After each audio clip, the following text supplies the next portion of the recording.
Olá, estudantes! Nosso foco hoje é o artigo 12 do Regimento Interno da Câmara dos Deputados, que trata de uma figura essencial na política brasileira, o bloco parlamentar. Bloco é a união de partidos para terem maior representatividade.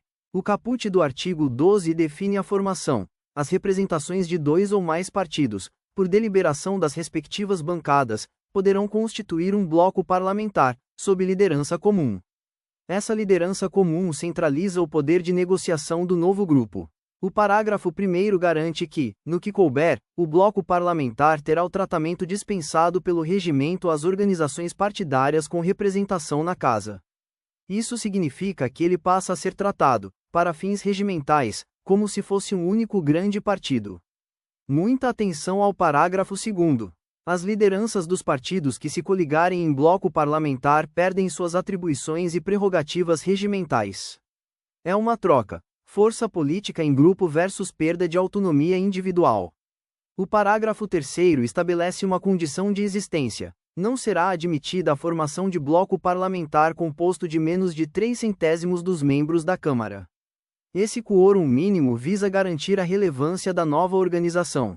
E o parágrafo 4º trata da extinção. Se o desligamento de uma bancada implicar a perda do quôrum mínimo de 3/100, o bloco parlamentar se extingue.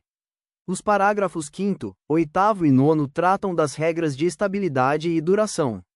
O bloco tem existência circunscrita à legislatura, devendo ser registrado na mesa.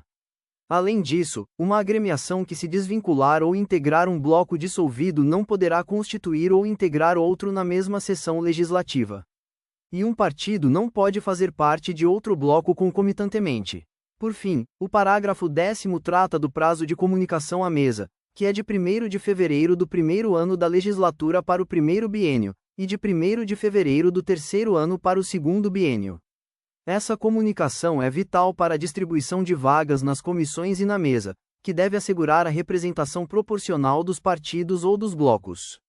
Pontos que já foram cobrados em provas anteriormente: perda de prerrogativas, a principal consequência da formação do bloco, que é a perda das atribuições e prerrogativas regimentais das lideranças dos partidos que se unem. Quôrum mínimo. A exigência de quôrum mínimo de 3/100 dos membros da Câmara para a formação e manutenção do bloco parlamentar. Restrição pós-dissolução. A regra de que a agremiação que integrar a bloco parlamentar dissolvido ou dele se desvincular não poderá constituir ou integrar outro na mesma sessão legislativa.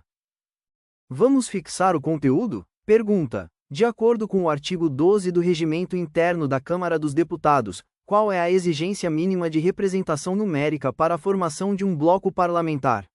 Resposta. Não será admitida a formação de bloco parlamentar composto de menos de 3/100 dos membros da Câmara.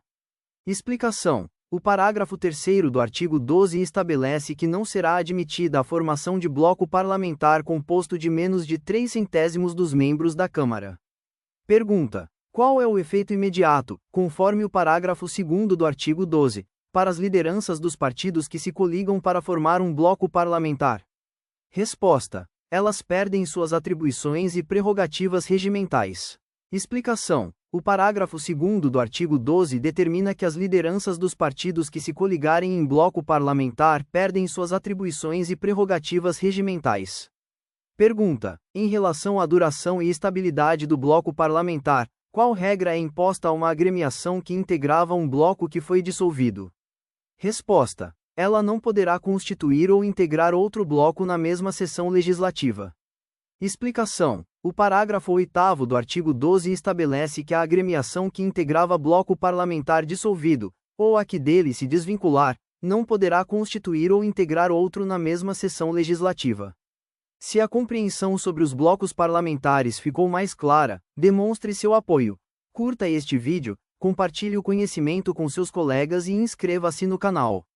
E lembre-se, o estudo do detalhe regimental é o caminho para sua aprovação.